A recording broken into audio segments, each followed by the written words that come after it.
Bonjour à tous. Bon bah écoutez, vu que ça a l'air de plutôt vous plaire, je vais continuer un petit peu là, mes petites séances tuto pour facho, Titi sur Twitter. Donc voilà. Donc là, une vidéo qui s'inscrit un peu dans la dernière que j'avais faite sur Zemmour et ses fake news sur la FI qui souhaiterait retirer de l'argent aux handicapés et tout. Et donc du coup, une discussion en appelant une autre. J'ai reçu des informations concernant Éric Zemmour et la scolarisation des enfants en situation de handicap. Donc j'ai retweeté ça, j'ai retrouvé ça pour info, Cassius, qui confirme un peu ce que j'avançais sur l'extrême droite et le handicap.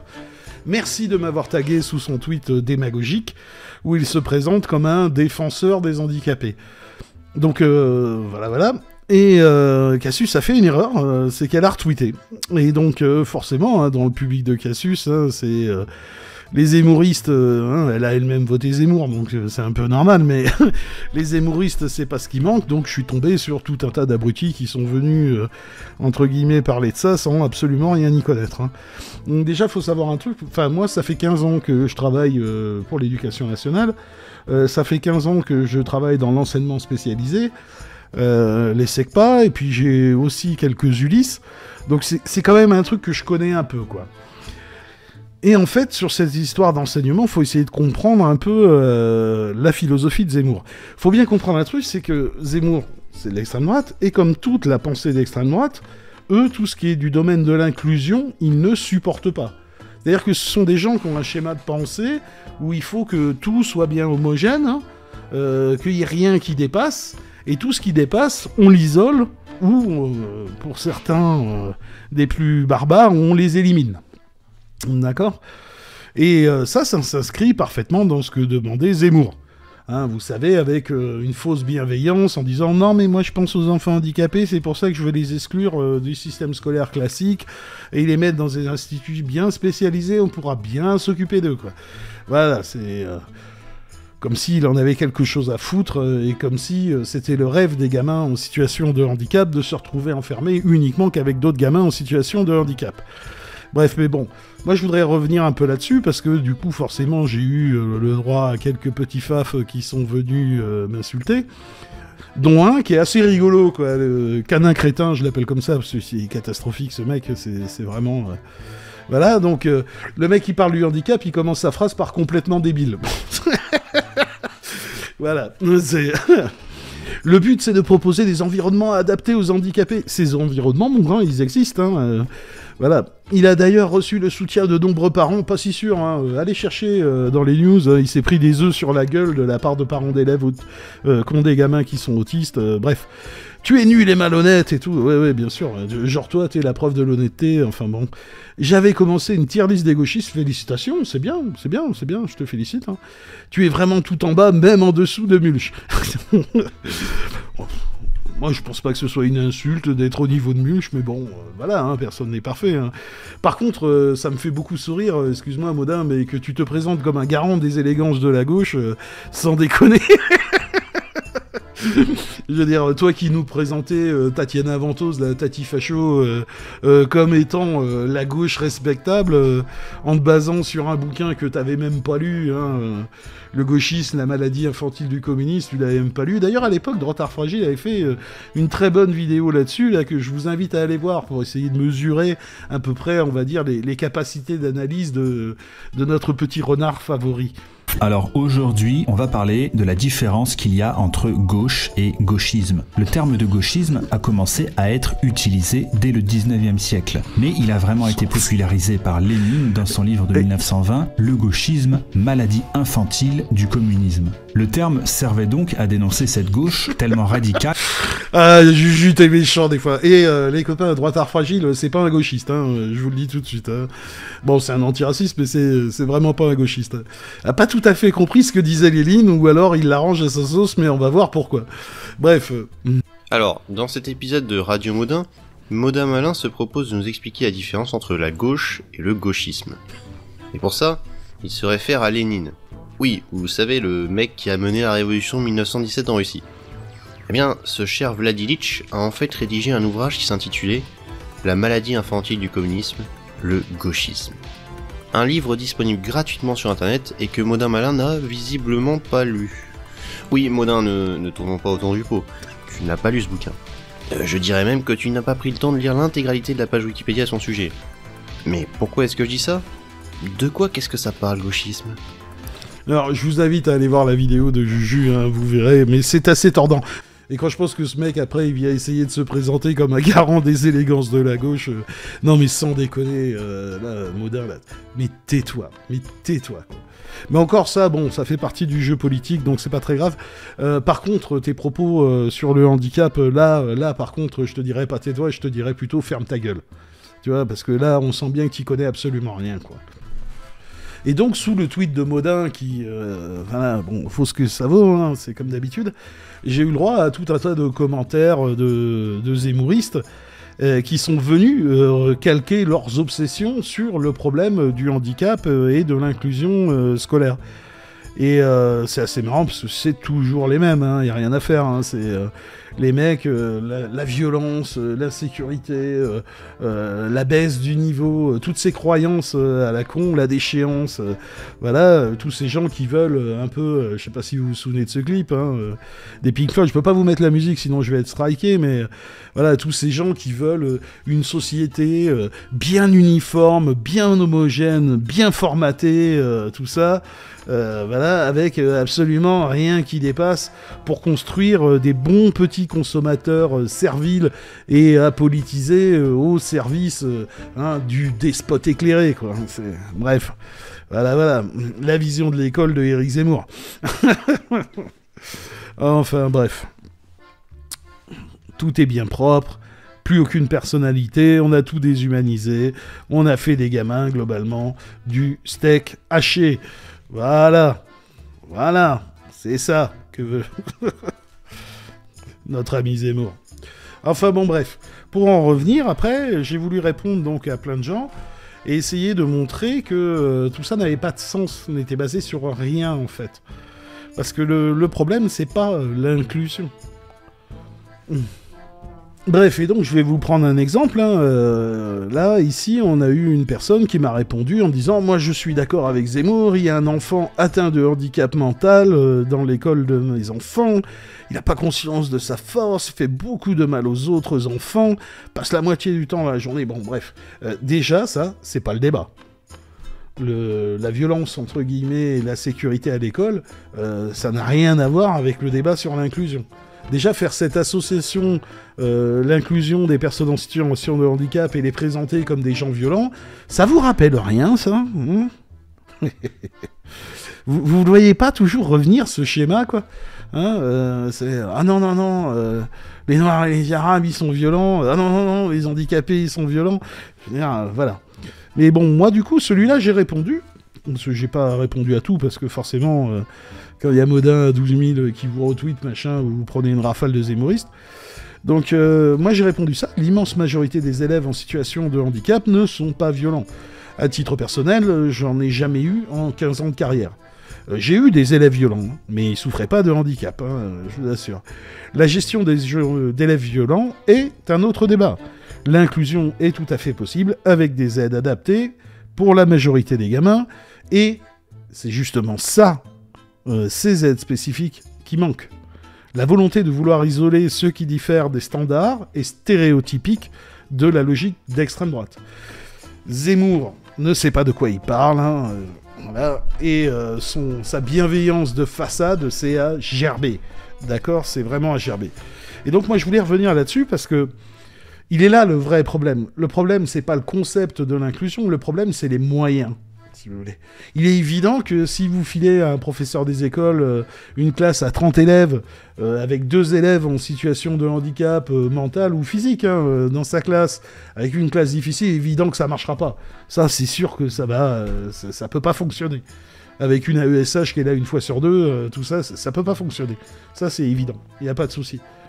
Mais moi, qui travaille avec des gamins comme ça en difficulté, dont certains relèvent du handicap, je peux vous dire que moi, ça fonctionne particulièrement bien. Pourquoi ça fonctionne particulièrement bien ? Parce que moi, j'ai des tout petits effectifs, 10-12 élèves maximum. J'ai toujours, à minima, un AESH, une AESH avec moi, En plus, c'est des gens que je connais très bien et qui je travaille depuis des années, et je vous assure que ça fonctionne très bien. Ça fonctionne très bien. Le gosse, vous le voyez progresser. Le gamin, vous le voyez progresser à son rythme, certes, mais il avance, il s'épanouit dans la classe. Et ça, on le voit, c'est factuel. Sincèrement, je vous le dis, c'est factuel. Et même pour les autres gamins, c'est très bon aussi parce qu'ils découvrent la différence. Très souvent, ils n'en ont pas conscience à cet âge-là, 12, 13, 14 ans, ils n'en ont pas conscience de tout ça. Et ils découvrent un peu qu'est-ce que c'est la différence. Ça leur fout du plomb dans la tronche aussi. Ça leur donne... ça les fait mûrir, je vous assure que c'est vrai. Mais pour arriver à ce résultat-là, il faut avoir des moyens. C'est tout. Il faut avoir des moyens. Si vous avez 2 gamins en situation de handicap dans votre classe, on divise l'effectif de la classe par 2. Voilà. Et on fout des AESH partout. C'est tout. Mais ça, on veut pas le donner, le moyen. C'est-à-dire qu'on fait des réformes, des trucs comme ça, on propose des concepts, et ça, c'est un des gros problèmes de l'éducation nationale. C'est-à-dire on a des idées, on veut appliquer des réformes qui sont pas toujours mauvaises. Moi, il y a des trucs avec lesquels je suis d'accord. Mais il y a un moment ou un autre, si vous signez pas le chèque, si vous donniez pas les moyens pour que ça marche, ça ne sert à rien. C'est tout. Ça va pas plus loin. Et je vous assure...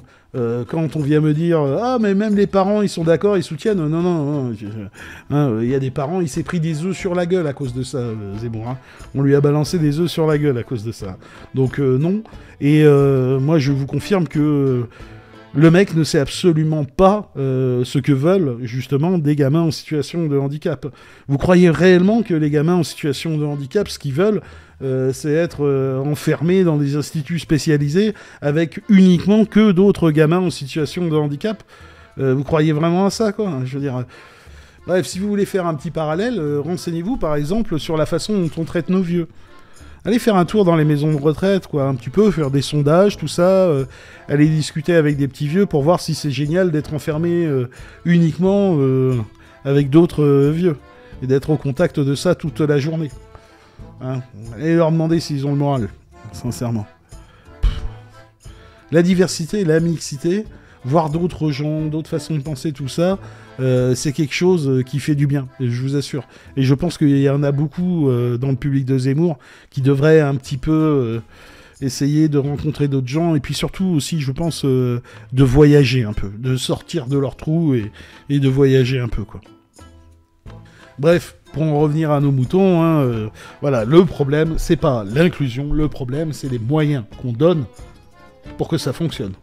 Si vous ne donnez aucun moyen, ça marchera pas, ça c'est certain. Alors, après, je suis tombé encore sur un autre truc qui m'a beaucoup fait rire, c'est notre ami Thibaut InShape, là, youtubeuse beauté et muscu, qui nous a sorti...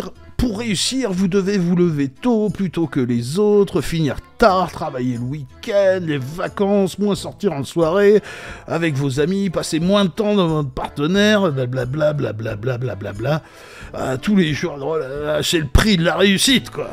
Le discours d'un débile de droite. Bon, le mec, là, il est à 2 doigts de nous sortir le travail en libre, quoi.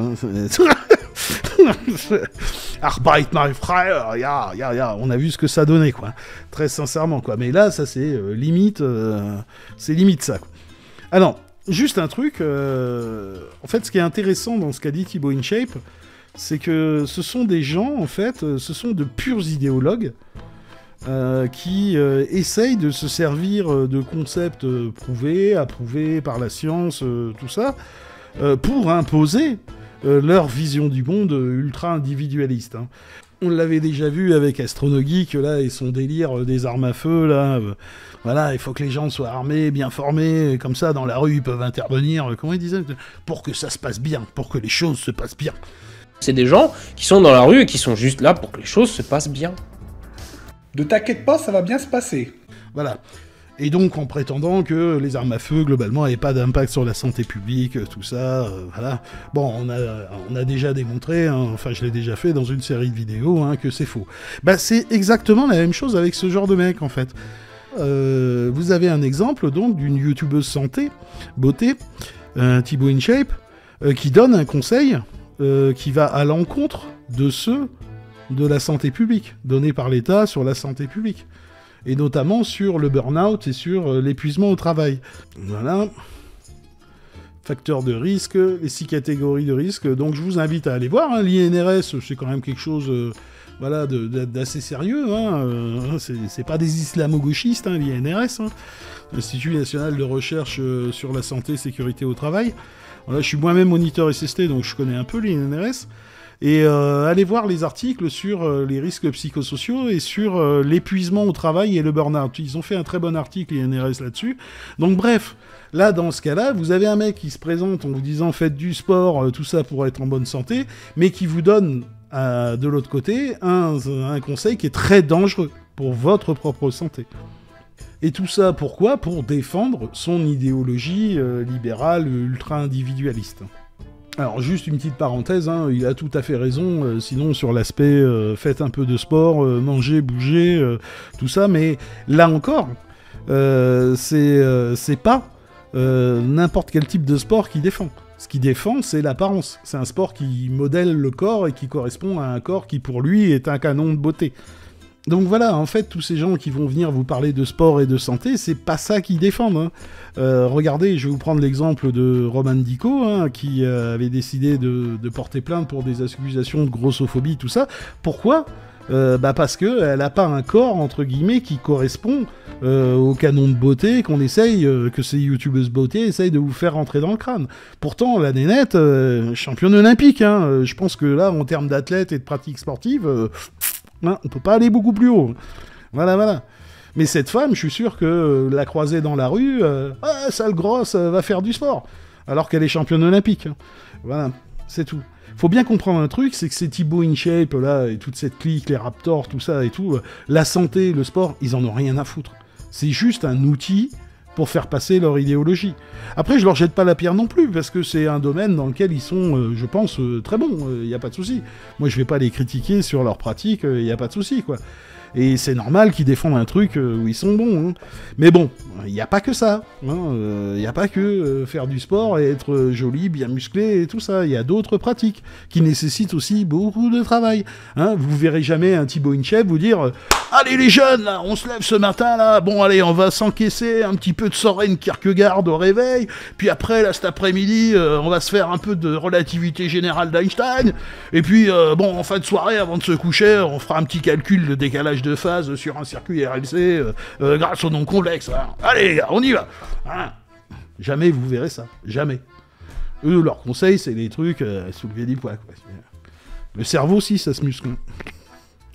Et donc, pour finir un peu là sur cette histoire du corps, je vais me servir, là, parce que je suis tombé il y a pas longtemps, là, enfin, genre il y a 2 jours, sur ce film-là, The Substance. Bon, moi, le cinéma, c'est pas mon domaine, hein, très sincèrement. Dire si le film est bien, pas bien. Bon, à titre personnel, moi, le cinéma d'horreur, c'est pas trop mon truc, hein, je vous le dis honnêtement. Parce que, bon, moi, j'aime pas tout ce qui fait mal, ça me plaît pas. Voilà. Bref. Mais bon, ce film, je l'ai trouvé intéressant pour le message qui passe.